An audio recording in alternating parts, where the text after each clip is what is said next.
Father Alloy, I hope you have fun with this question. I think it should be debated in seminary.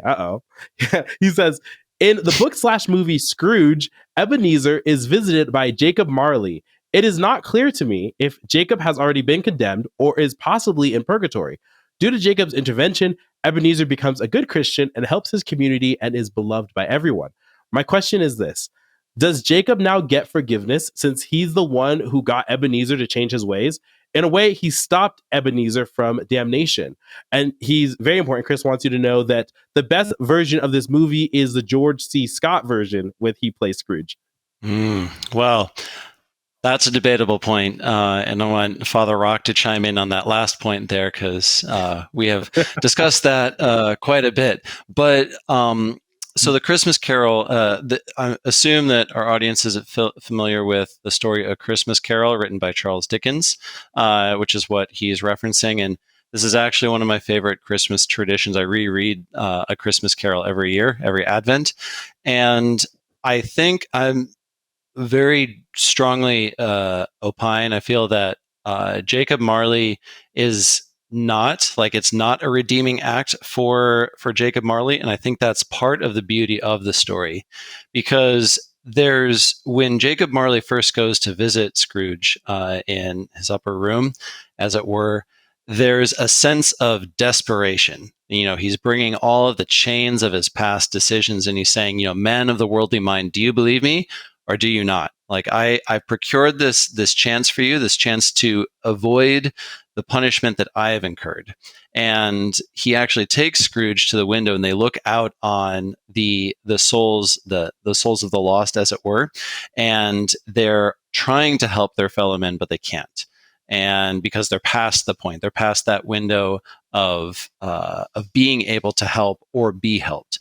And so it is a little vague. Charles Dickens was not a Catholic, and so it's not a theological treatise, but then again, even things like the Divine Comedy, it's not a theological treatise. It's trying to get at truth via the poetic mode and not the philosophical mode.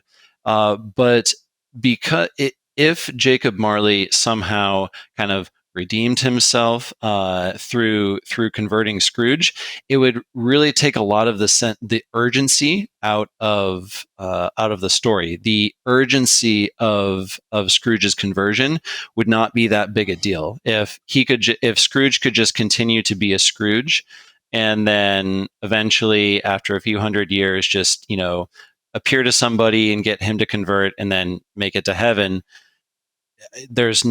He lacks a motivation to convert. But if it's a real, like, no, this happened to me, and saying and putting words in Jacob Marley's mouth, then it can happen to you as well. And so I kind of think about it in terms of, Advent. One of the traditional Advent hymns is actually the Dies Irae, that we, O Day of Wrath and Day Impending. And so one of the thoughts that we have in Advent is of the Last Judgment and our judgment. And so reading A Christmas Carol in Advent is a very fitting thing.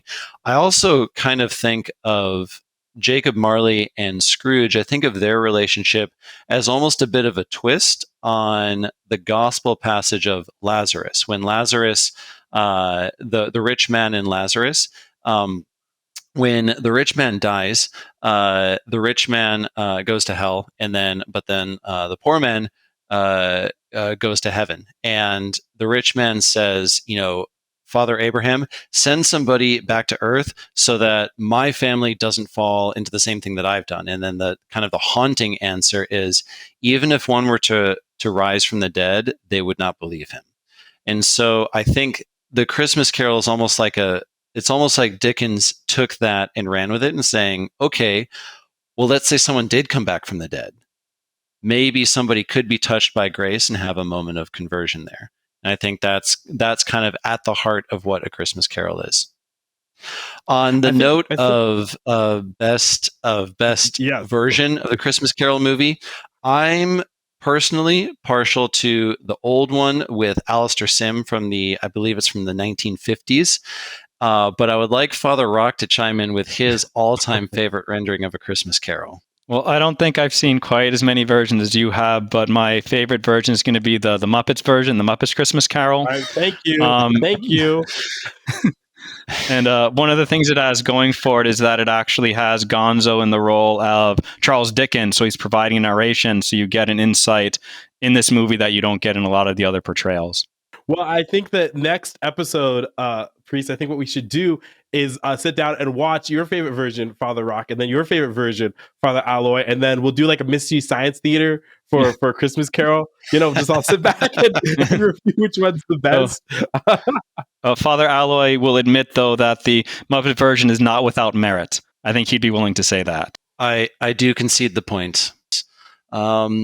And I think a new movie that is kind of one of my new favorites it's called The Man Who Invented Christmas. And it's about Charles Dickens in the process of writing A Christmas Carol. And since Christmas Carol is one of my favorite books of all time, it's a very fascinating insight into the circumstances under which he wrote A Christmas Carol.